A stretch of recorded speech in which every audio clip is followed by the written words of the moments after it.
नमस्कार दोस्तों, सभी को Radhe Radhe.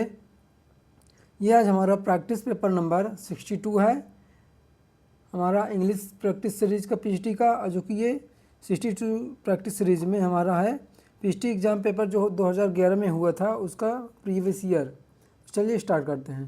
Question number 1, this poem of William Wordsworth is considered his greatest autobiographical epic.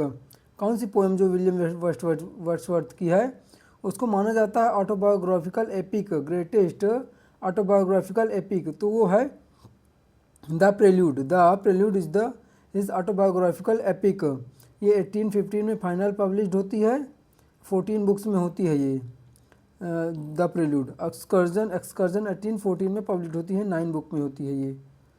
अब पीटर बेल रॉबर्ट सदे को ये डेडिकेटेड होती है, पीटर बेल वर्ड्सवर्थ की ही है। Question number 2, in which poem does Wordsworth right, come fourth into the light of things, let nature be your teacher? कौन से poem में वर्ड्सवर्थ ऐसा कहते हैं? तो द टेबल टर्न्ड में, द टेबल्स टर्न्ड में ये वर्ड्सवर्थ कहते हैं। Question number 3, hymn is, hymn क्या होता है? तो hymn is a poem of praise, poem of praise is a hymn. Question number 4, what according to P B. Shelley is intellectual beauty? According P B. Shelley के अनुसार intellectual beauty क्या है? तो intellectual beauty है the human mind at work, the human mind at work is called intellectual beauty. Question number 5, for which profession John Keats had licence but never practised? कौन से profession के लिए John Keats के पास licence था लेकिन कभी practice नहीं किया उन्होंने? तो वो था pharmacist. For pharmacist he has a license but never practiced. Question number 6, which of the following books was translated by Keats? कौन सी बुक है जो ट्रांसलेट की गई है कीट्स के द्वारा?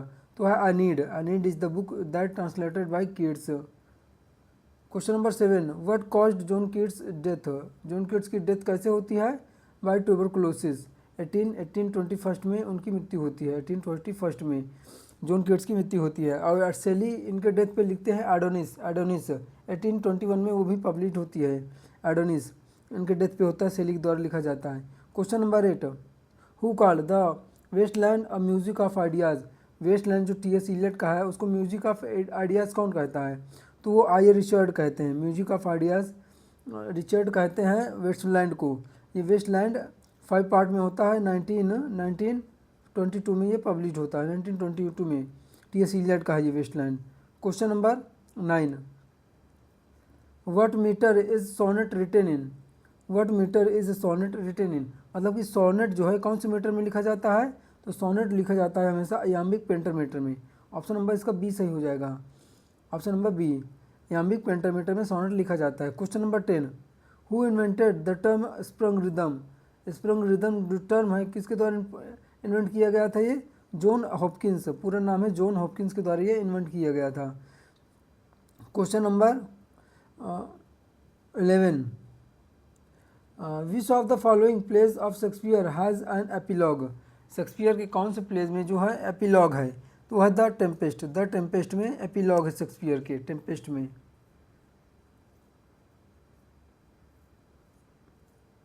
Question number 12, Oedipus complex is, Oedipus complex क्या होता है?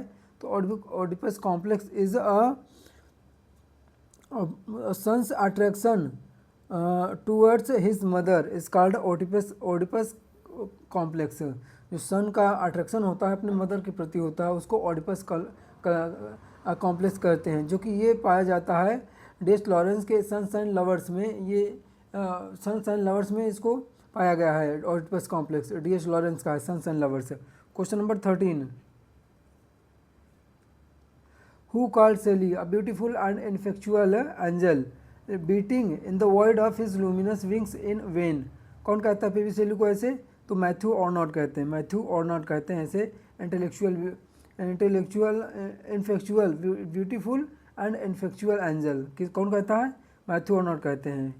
Question number 14, who said that Shakespeare in his comedies has only heroines and no heroes? कौन कहता है? तो जॉन रॉस्किन कहते हैं शेक्सपियर के पास, मतलब कि in his comedies there is only heroines but no heroes. Question number 15 the line there is special providence in the fall of sparrow occurs in, ये लाइन किस में आती है? There is special providence in the fall of sparrow, तो आती है Hamlet में, Hamlet में आती है ये लाइन शेक्सपियर के। Question number 16 the rarer action is in virtue than in vengeance, this line occurs in Shakespeare's, ये शेक्सपियर के कौन से वर्क में आती है? The rarer action is in virtue than in vengeance, तो ये आती है द हैमलेट में, द हैमलेट में, द टेम्पेस्ट में, सॉरी द टेम्पेस्ट में, यो प्रोस्पेरो कहता है। क्वेश्चन नंबर ये line the rarer action is in virtue than in vengeance, कौन कहता है? प्रोस्पेरो इस लाइन को कहता है। Question number 17 who said Keats was a Greek, कौन कहता है Keats was a Greek? Because said Shelley, Shelley said Keats that Keats was a Greek. Question number 18 which stanza form did Shelley use in his famous poem Ode to the West Wind, Ode to the West Wind में कौन सी stanza form शेली ने use किया है? तो use किया है treasure Reema को, treasure Reema को यूज किया है शेली ने अपने the way to the west wind में। Question number 19 the most notable characteristic of Keats poetry is, जो मोस्ट नोटेबल करेक्टरिस्टिक्स है किड्स की पोएट्री की वो क्या है? तो वह sensuousness, sensuousness. Question number 28 which Augustan writer's epitaph reads one who strove with all his might to champion liberty, कौन मतलब कि कौन सभी ऑगस्टन राइटर्स एपिटाफ रीड्स, ये पढ़ता है एपिटाफ से। One who strove with all his might to champion liberty, तो कौन हो जाएगा यहाँ पे? Jonathan Swift, Jonathan Swift. Which Augustan writers, that is Jonathan Swift is a Augustan writer, Jonathan Swift epitaph read करते हैं इसको। Question number 21 the term metaphysical poets was first used by, term जो मेटाफिजिकल पोएट्स है term किसके द्वारा use किया गया है? तो जॉन ड्राइडन के द्वारा इसको यूज किया गया है। Term first used by, first पहली बार यूज किया गया है जॉन ड्राइडन के द्वारा मेटाफिजिकल पोएट्स का term. Question number 22 anagnorisis is a term used by Aristotle for describing, क्या डिस्क्राइब करने के लिए अरिस्टोटल यूज करते हैं टर्म एनाग्नोसिस? तो डिस्क्राइब करने के लिए the moment of discovery by the protagonist, जो मोमेंट होता है डिस्कवरी का उसको प्रोटोगोनिस्ट के द्वारा यूज किया गया है एनाग्नोसिस के लिए, the moment of discovery by the protagonist. Question number 23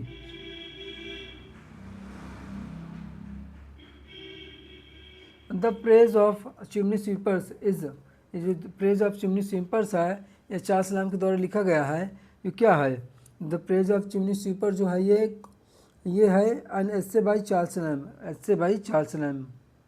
question number 24 who among the following made the statement poetry is criticism of life, criticism of life से आप जान जाइएगा ये मैथ्यू अर्नोट का है, ऑप्शन नंबर इसका सी सही हो जाएगा। That poetry is criticism of life under the conditions fixed for such a criticism by laws of poetic truth and a poetic beauty, कौन कहता है? मैथ्यू अर्नोट कहते हैं। Question number 25 who is known as the master of dramatic monologue, master of dramatic monologue किसको कहा जाता है? तो रॉबर्ट ब्राउनिंग को कहा जाता है master of dramatic monologue. He was optimistic, Robert browning was optimistic. Question number 26 what is the sub title of the play twelfth night, twelfth night का सब टाइटल क्या है? What you will, what you will, option number इसका B सही हो जाएगा। सब title है ट्वेल्थ नाइट का शेक्सपियर के जो लिखा जाता है। Question number 27 Tennyson succeeded home as poet laureate of England, किसको सक्सीड करके ये बनते हैं पोर्ट लॉरिएट इंग्लैंड के टेनिसन? तो सक्सीड करते हैं विलियम वर्ड्सवर्थ को। 1850 में इनकी मृत्यु होती है विलियम वर्ड्सवर्थ की, और 1850 में वो पोर्ट लॉरिएट बनते हैं Tennyson. Question number 28 Keats Endymion is dedicated to, जो किड्स का एंडीमियन है किसको डेडिकेट है ये? तो ये डेडिकेटेड है थॉमस चैटरटन को। किड्स का जो एंडीमियन है डेडिकेटेड है थॉमस चैटरटन को। इसको बहुत ही ज़्यादा क्रिटिसाइज किया जाता है ब्लैकवुड्स मैगजीन के द्वारा एंडीमियन को। Question number 29 which of the following poets does not belong to the lake school. इनमें से कौन सा पोएट एक स्कूल से बिलोंग नहीं करता है? तो वो है Keats. Keats does not belong to lake school. Coleridge, Southey, Wordsworth they belong from the lake school. Question number 38, Tennyson's poem In Memoriam was written in memory of. जो Tennyson का poem है In memoriam है, In memoriam 1850 में publish होता है, ये किसके मतलब किसके मेमोरी में लिखा जाता है? तो लिखा जाता है आर्थर हेनरी हलाम की मेमोरी में। आर्थर हेनरी हलाम की मृत्यु होने के बाद ये लिखते हैं टेनिसन, उनका दोस्त होता है ये। Question number 31, for which newspaper Charles Dickens reported parliamentary debates. कौन से न्यूज़पेपर के लिए चार्ल्स डिकेंस रिपोर्ट करते हैं पार्लियामेंट्री डिबेट्स? तो वो न्यूज़पेपर होता है mirror of parliament, mirror of parliament. Question number 32, which was Charles Dickens's first novel. Charles Dickens का फर्स्ट नॉवल क्या था? तो वो था the Pickwick papers, the Pickwick papers. Question number 33, which revolution dominates a tale of two cities. कौन dominate, जो revolution होता है डोमिनेट करता है टेल ऑफ टू सिटीज़ को? वो होता है फ्रेंच रिवोल्यूशन। फ्रेंच रिवोल्यूशन ये कब आता है? 1789 में आई थिंक आता है। 17 आई थिंक 99% सही है कि 1789 में आता है फ्रेंच रिवोल्यूशन। आप कमेंट करके बताइए सही है कि नहीं। Question number 34 sorry, words from using stanza of 8 lines each with 11 syllables is known as. वो वर्ड्स जो वर्ड्स है using stanza of 8 lines, 8 line के स्टैंजा यूज करता है, ईच विद 11 syllables, सब में 11 syllable होते हैं, उसको क्या कहा जाता है? उसको कहता है ओटावा राइमा। ओटावा राइमा जिसमें 8 लाइन्स होती हैं उसको ओटावा राइमा कहते हैं। Question number 35, Mary Shelley's father was William Godwin a famous. जो मेरी सेली के फादर थे विलियम गॉडविन, वो क्या थे? तो एक फिलोसफर थे। He was a famous philosopher. William Godwin was famous philosopher. Question number 36, what is the name of Tess's illegitimate child in Hardy's novel. Hardy का जो नॉवेल है Tess of the D'Urbervilles, उसमें एक टेस होती है, टेस heroine होती है, उसकी प्रोटोगोनिस्ट होती है कह सकते हैं। तो उसकी चाइल्ड का क्या नाम होता है? इलेजिटिमेट चाइल्ड होता है उसका, टेस का उसका नाम क्या होता है? तो उसका नाम होता है सारो। सारो नाम होता है उसका। Question number 37, what motivates Tess to speak to Angel about her past. क्या मोटिवेट करता है टेस को अपने एंजल से बताने के लिए अपने पास्ट के बारे में? तो मोटिवेट करता है Angel admits his sins to Tess. जब एंजल जो है शादी के बाद अपना जो सीन होता है वो एडमिट कर लेता है टेस के सामने, तो उसको भी मोटिवेशन मिलता है टेस को अपने पास्ट के बारे में बताने को। Question number 38, lyrical ballads comprises poems by Wordsworth and. जो लिरिकल बायलेट्स है कंप्राइज पोएम है, ये किसके किसके द्वारा लिखा गया है? Wordsworth and Coleridge. Wordsworth and Coleridge. Total 23 poems होते हैं लिरिकल बायलेट में, 19 by Wordsworth and 4 by Coleridge के द्वारा लिखा जाता है। Question number 39, the town mentioned in the poem lady of सैलोट बाय टेनिसन इज। जो टाउन मेंशनड है लेडी ऑफ सैलोट में बाय टेनिसन, वो कौन सा टाउन है? तो कॉमलॉट सॉइन है, कॉमलॉट टाउन है। किस में आता है? लेडी ऑफ सैलोट में आता है कॉमलॉट टाउन मेंशनड होता है। Question number 48, word by definition is serious complete end of a significant magnitude. Serious होता है, कंप्लीट होता है एंड सिग्निफिकेंट मैग्नीट्यूड होता है, तो वो क्या हो जाएगा? तो वो हो जाएगा ट्रेजिडी। ट्रेजिडी की एक डिफिनीशन है। ऑप्शन नंबर इसका सी सही हो जाएगा। Question number 41, the author of the essay a tradition and individual talent. इसका ऑथर कौन है ट्रेडिशन एंड इंडिविजुअल टैलेंट का? तो इसका ऑथर है T S. Eliot. T S. Eliot. Question number 42, the Shakespearean play termed as artistic failure by T S. Eliot is. जो Shakespeare का एक प्ले है वो उसको बोला गया है आर्टिस्टिक फेलर, किसके द्वारा? टी.एस. एलियट के द्वारा। तो वो कौन सा है? तो है हैमलेट। हैमलेट इज द हेयर artistic failure. Question number 43, the middle name of Robert Frost is. जो मिडिल नेम है रॉबर्ट फ्रॉस्ट का, क्या नाम है? तो ली। उनका नाम है Robert Lee Frost. Robert Lee Frost. और मिडिल में क्या है तो ली है, तो उसका मिडिल नेम है Lee. Question number 44, which American president invited Robert Frost, कौन से अमेरिकन प्रेसिडेंट जो है इनवाइट करता है रॉबर्ट फर्स्ट को to recite his inauguration ceremony, क्या, तो कौन सा वो अमेरिकन प्रेसिडेंट है, कैनेडी वो इनॉग्रेशन सेरेमनी में रॉबर्ट फर्स्ट क्या इनोग्रेट करते हैं तो गिफ्ट आउट राइट अपना पोएम है उसको रिसाइट करते हैं वो वहाँ पे। क्वेश्चन नंबर 45 पर, according to Robert Frost what is the right a place for love, जो रॉबर्ट फर्स्ट के अनुसार है तो उसको क्या कहते हैं कि what is the right place for love, तो that is the earth is the right place for love, ये बिरशेस की लाइन है। ये बिरशेस में चीज़ कहते हैं कि the earth is the right place for love, birches में रॉबर्ट फर्स्ट कहते हैं अपने। Question number 46, the ship in Whitman's O Captain my Captain refers to, जो शिप होता है वाइट विटमेन के ओ कैप्टन माई कैप्टन में क्या रिप्रेजेंट करता है, तो रिप्रेजेंट करता है डेमोक्रेसी को शिप रिप्रेजेंट करता है यार। Question number 47, which famous novel of William Faulkner was publish in 1929, William Faulkner का जो कौन सा फेमस नॉवेल है जो 1929 में पब्लिश होता है, the sound and the fury, the sound and the fury publish in 1920 अब फॉकनर। 48 क्या है, अवेन when did William Faulkner get the Nobel prize for literature, William Faulkner को नोबेल प्राइज़ कब मिलता है लिटरेचर के लिए, तो उनको मिलता है 1949 में उनको नोबेल प्राइज़ मिलता है 1949 में।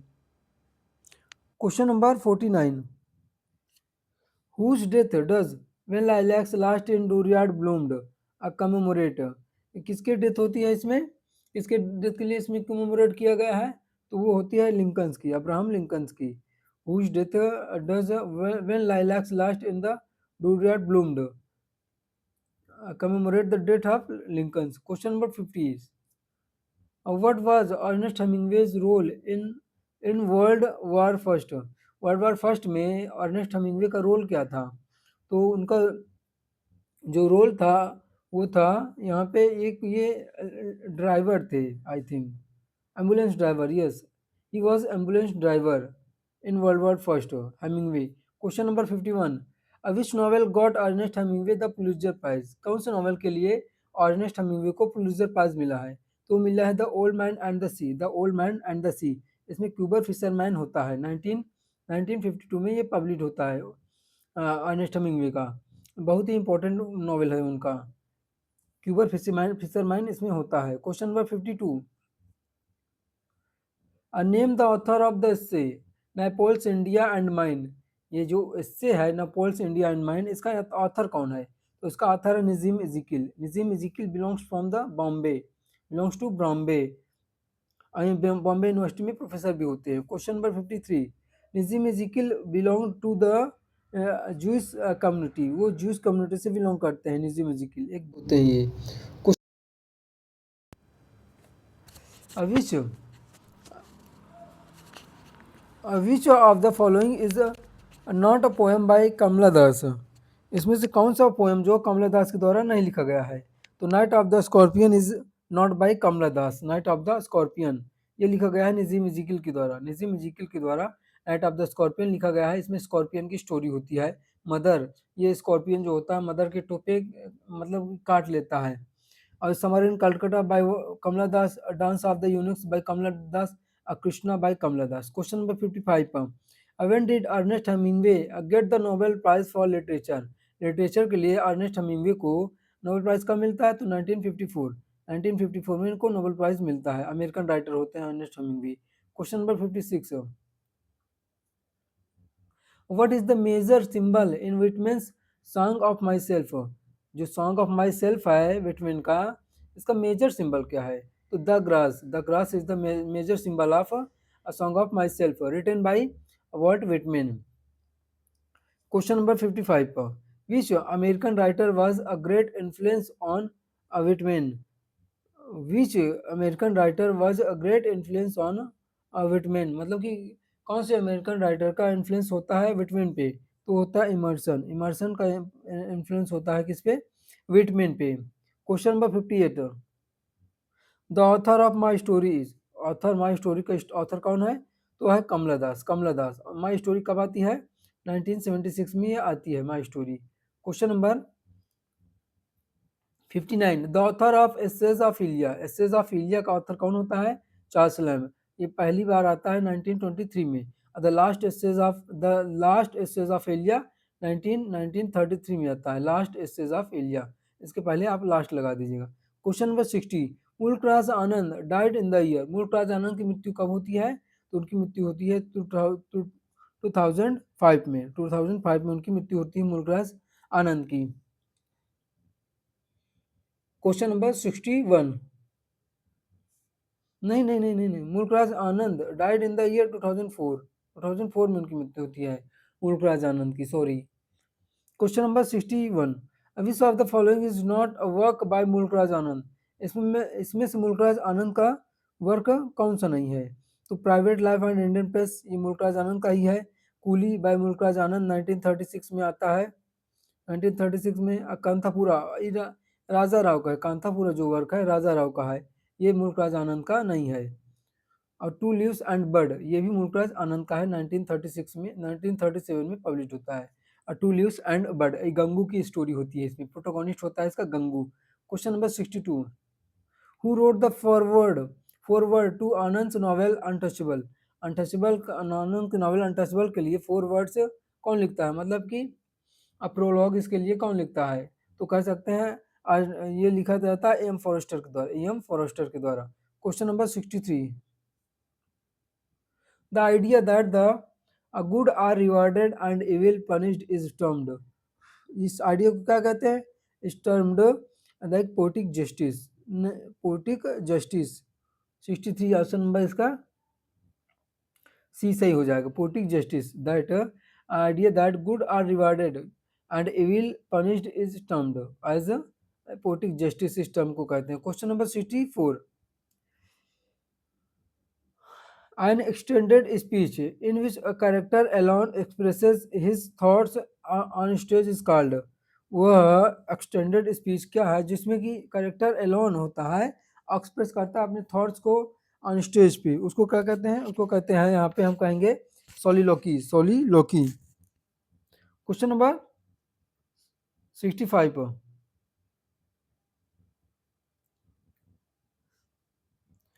A dactyl is a metrical food consisting of। Dactyl होता है एक मेट्रिकल फूड है। ये क्या कंसिस्ट करता है dactyl? One stage and two unstage syllable. 3 syllable होते हैं इसमें, एक स्टेज होता है, एक स्टेज होता है और 2 जो है अनस्टेज होते हैं। क्वेश्चन नंबर देखते हैं, पैसेज है ये 60 से 70 तक, इसको पढ़ते हैं फिर आंसर का क्वेश्चन करते हैं। In Asia and much of the third world, trees are still destroyed in the old-fashioned way. They are cut down for fuel and cropland. In Europe, there is a new and potentially a more deadly culprit. The Germans call it Waldsterben, the dying forest syndrome. But the disease is far more than a German phenomenon, since it was first observed by German scientists. It in the autumn of 1980, the mysterious malady has raged across Europe, blighting woods in countries as far apart as Sweden and Italy. Explanations for the epidemic range from a cyclic a change in the environment to a baffling form of tree cancer. But the most convincing evidence points to air pollution. Indeed, saving the rapidly deteriorating forests of Europe will probably require a two-pronged strategy. A offensive campaign that includes the upgrading of pollution immune trees and a defensive scheme that calls for reductions in toxic emissions. But both will require more money than is currently being spent on such measures, as well as total commitment to protecting the environment. अब इसका question answer देखते हैं. Third 66, according to this passage which of the following statement is correct. कौन सा statement इस passage के अनुसार correct है यहाँ पे, तो वो हो जाएगा, देखते हैं. तो इसका ऑप्शन नंबर सी हो जाएगा. A cyclic change is in the environment is responsible for deforestation. Option number इसका सी सही हो जाएगा. Question number 67, the dying forest syndrome is a disease that, वो क्या है, कौन सी डिजीज है, तो has spread rapidly over the forest in of Europe. ये जो फॉरेस्ट सिंड्रोम है बहुत जल्दी से बढ़ रहा है, किसमें, यूरोप में, फॉरेस्ट की. Question number 68, the writer suggest that, क्या सजेस्ट करते हैं writer, that it is not possible to grow trees that remain unaffected by pollution. Question number 69, the writer's approach toward the problem of forest deforestation is one, क्या है, तो वो है well thought out strategy. Question number 70, immune वो means, immune का मतलब क्या होता है, not affected by a given influence, मतलब कि ये जो इन्फ्लुएंस दिया गया है इसमें पैसेज में उसके द्वारा अफेक्ट नहीं होता. इम्यून का मतलब कह सकते हैं प्रतिरोधक. Question number 71, a statement which में कंटेन टू और more meanings is an example of, वह स्टेटमेंट जो कंटेन करता है टू और ज़्यादा मीनिंग, उसको कहते हैं एम्बिगुटी. एम्बिगुटी मतलब अस्पष्टता जिसमें होती है, ये टू और टू से ज़्यादा मीनिंग कंटेन कर सकती है, उसको एम्बिगुटी कहते हैं. Question number 72, a figure of speech where in a comparison is made between two unlike quantities without the use of words like or as. Two unlike quantities होती हैं बिना यूज किए लाइक और आइज के, उसको क्या कहते हैं, उसको कहते हैं metaphor. Question number 73, a play on words wherein a word is used to convey two meanings at the same time. Play on words में क्या होता है कि मतलब कि एक वर्ड जो होता है वो टू मीनिंग को कन्वे करता है, उसको कहते हैं play on word. Play on word होता है तो क्या होता है वहाँ पे अपन pun, it one meaning conveys two one one word conveys two meanings here in pun. Question number 74, a work that makes fun of another work by imitating some aspect of the writer's style is called. वह मतलब कि work जो make fun of करता है another work का, उसको कहते हैं सटायर कहते हैं. Question number 75, a scene a scene that interrupts the normal chronological sequence of events in a story to depict something that happened at a real time, जो हो चुका है पहले, उसको क्या कहते हैं, flashback. Flashback.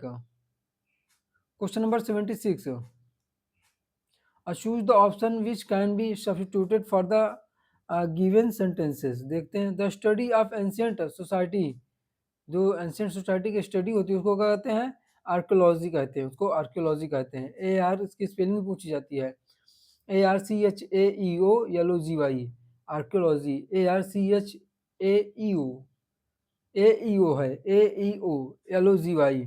Question number 77, stage state in which the few govern many, वह स्टेट जिसमें जो कुछ लोग होते हैं बहुत लोगों पे मतलब गवर्न करते हैं, रूल करते हैं, उसको कहते हैं oligarchy. Oligarchy, a few govern the many, oligarchy. Question number 78, medical study of skin and it's disease, जो मेडिकल स्टडी होती है स्किन और उसकी डिजीज को, उसको क्या कहते हैं, उसको हम कहेंगे dermatology. Dermatology is called medical study of skin and its body it's disease. Question number 79, murder of brother, murder जो ब्रदर का मर्डर करते हैं उसको कहते हैं फैट्रीसाइड. फैट्रीसाइड, फैट्रीसाइड. रेजिसाइड जो राजा का हत्यारा होता है उसको रेजिसाइड कहते हैं. पैट्रीसाइड जो पिता का हत्यारा होता है उसको कहते हैं patricide. Homicide, homicide is that who is मतलब कि जो किलर होता है मतलब एक समाज का, ह्यूमन काइंड का, उसको होमिसाइड कहते हैं. Question number 80, a light sailing boat built specially for racing, उस बोट को क्या कहते हैं, वो लाइट होती है, सेलिंग बोट होती है, स्पेशली होती है रेसिंग के लिए, उसको कहते हैं yard. Yard. Question number 81, fill in the blanks with the correct options. देखते हैं इसका. Dash, the moon has no water, its solid crust does respond to the gravitational force of the earth. तो हो जाएगा आल्दो, आल्दो यहाँ पे भर जाएगा, although the moon has no water. Question number 82, dash 70% alcohol is more effective than 10% 100% alcohol. तो किस base पे होता है?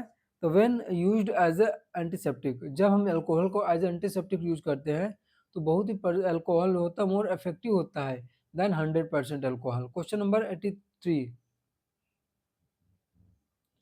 hydrocarbons dash by engine exhaust react with nitrogen oxide to form a complex toxic gases।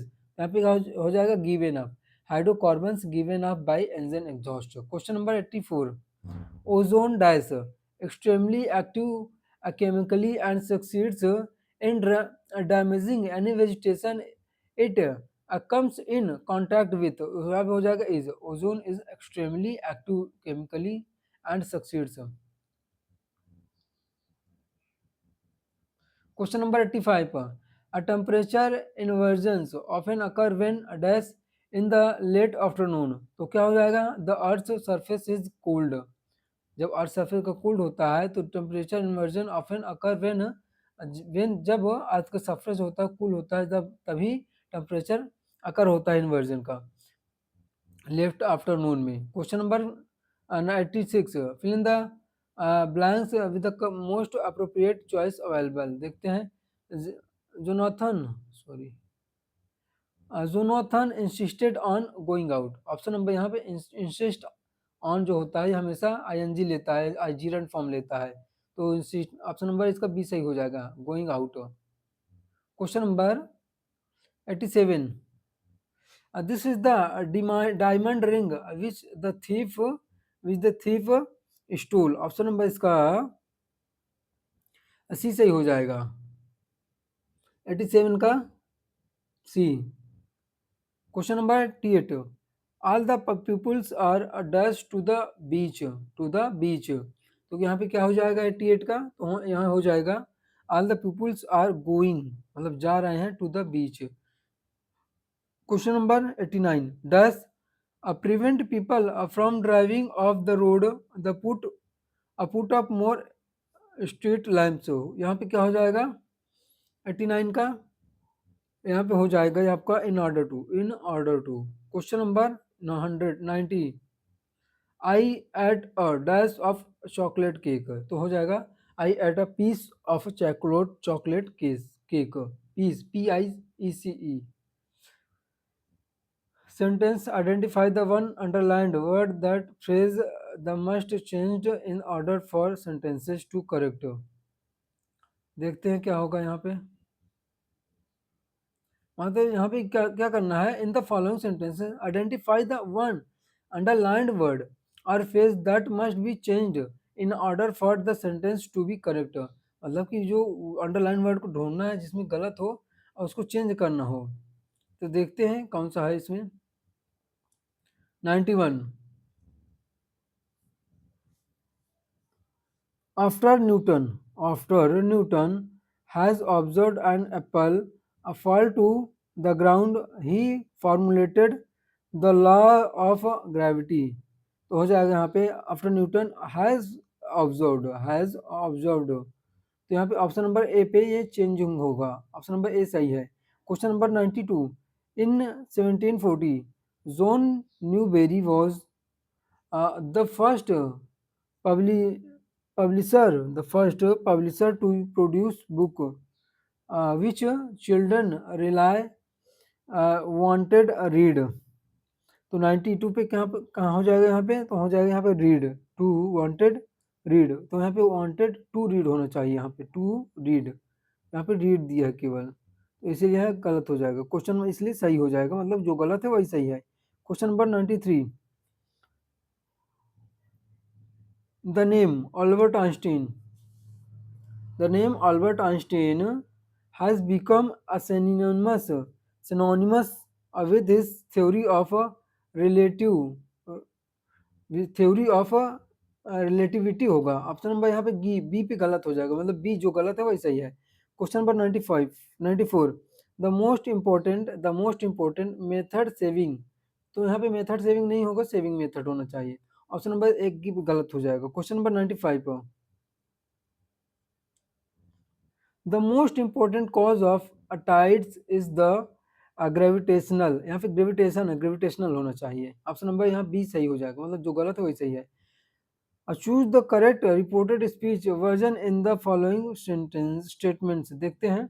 Mohan said I want to visit my friends this weekend, तो यहाँ इसका indirect ढूंढना है, इनडायरेक्ट बनाना है हमें।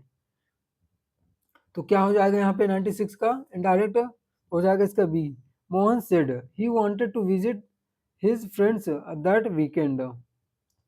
Question number 97, Jerry said Jerry said I am studying English a lot at the moment, तो यहाँ पे 97 का क्या हो जाएगा यहाँ पे, तो यहाँ पे हो जाएगा Jerry said I am studying, तो ही वाज स्टडिंग, आई ही के अनुसार जेरी के अनुसार चेंज होगा, तो he was studying English a lot that moment, this moment का that moment.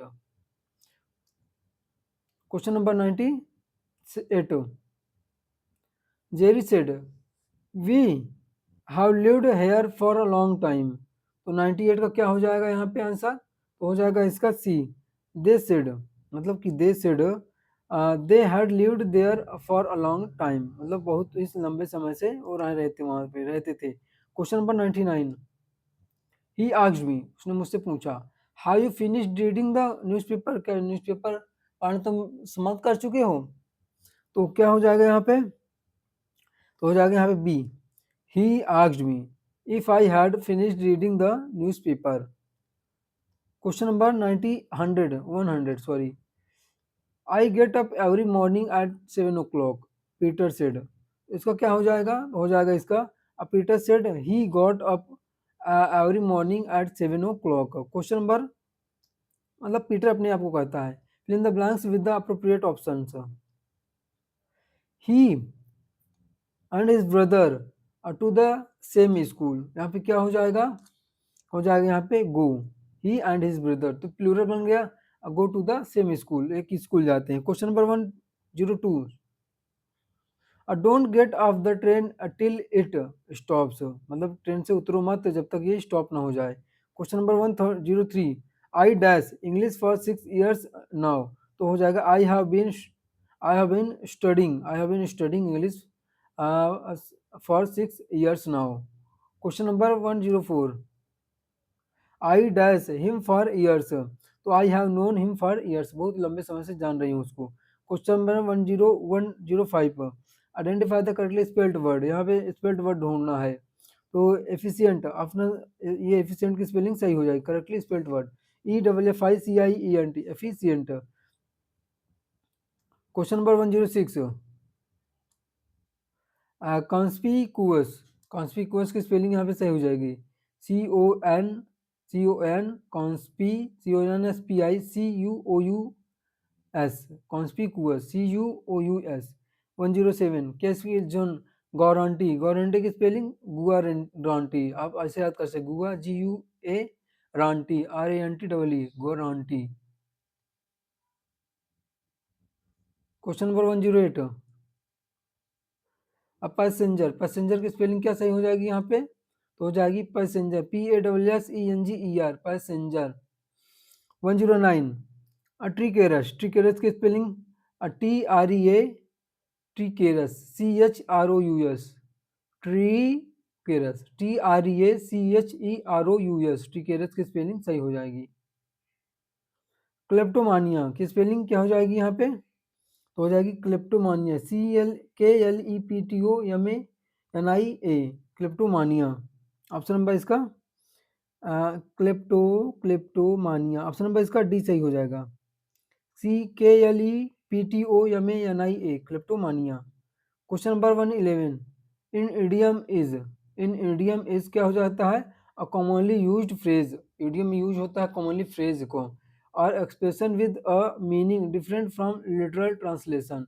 Question number 112, which of the following shows an example of an idiomatic expression, जो idiomatic expression है वो क्या शो करता है, तो his investments failed and he lost the family nest egg. इसमें use हुआ है क्या? Idiomatic expression, family nest egg. Question number 113, choose the example of the sentence written in active voice. जो एक्टिव वॉइस में सेंटेंस लिखा है वो क्या हो जाएगा? इसका देखते हैं। तो लिखा हुआ है she washed dried and put away the new dishes. हो जाएगा, ये एक्टिव वॉइस में लिखा है। Question number 114, choose the example of sentence written in passive voice. ये पैसिव वॉइस में जो लिखा हुआ है उसका एग्जाम्पल देखना है। तो लिखा है, ऑप्शन नंबर सी सही हो जाएगा। The increase in bacteria was noted by the researcher, written in by, ये पैसिव वॉइस में लिखा हुआ है।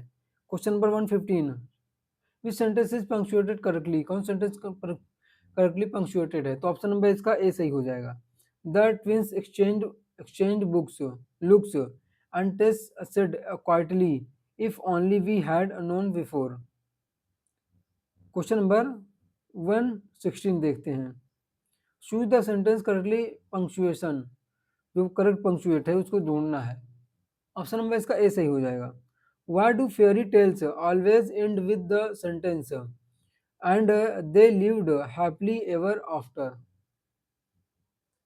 Question number 117, she truly enjoyed growing her own organic vegetables। The underlined word in the sentence above is, जो underlined word है sentence में वो क्या है? तो यहाँ पे हो जाएगा अजिरंड। तो ये जो हो जाए enjoyed growing is a a gerund. Question number 118, which group shows only superlatives. कौन सा इंस्टेंस ग्रुप है जो केवल सुपरलेटिव को शो करता है? तो है heaviest, most, rugged, swiftest, cutest and best. ये जो ग्रुप है ये सुपरलेटिव को शो करता है। Question number 19, choose the correct sentence. Correct sentence में चूज करना है इसको। कौन सा चूज करेक्ट सेंटेंस है इसमें से? हो जाएगा option number B, the comedian at the comedy club was the funniest man we had ever scene.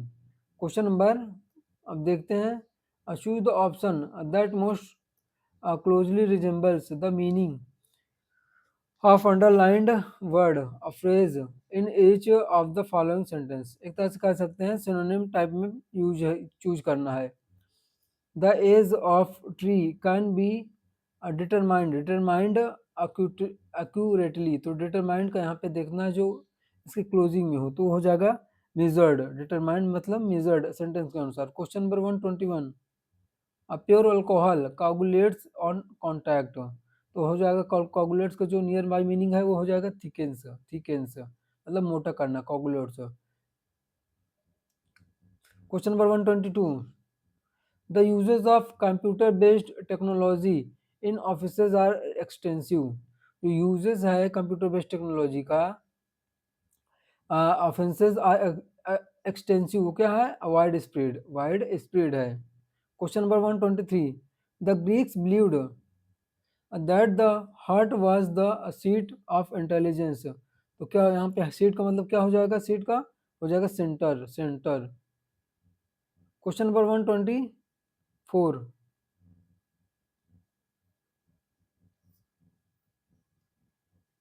The liver is the most versatile of all the organs in the body। तो versatile का क्या हो जाएगा मतलब? तो resourceful.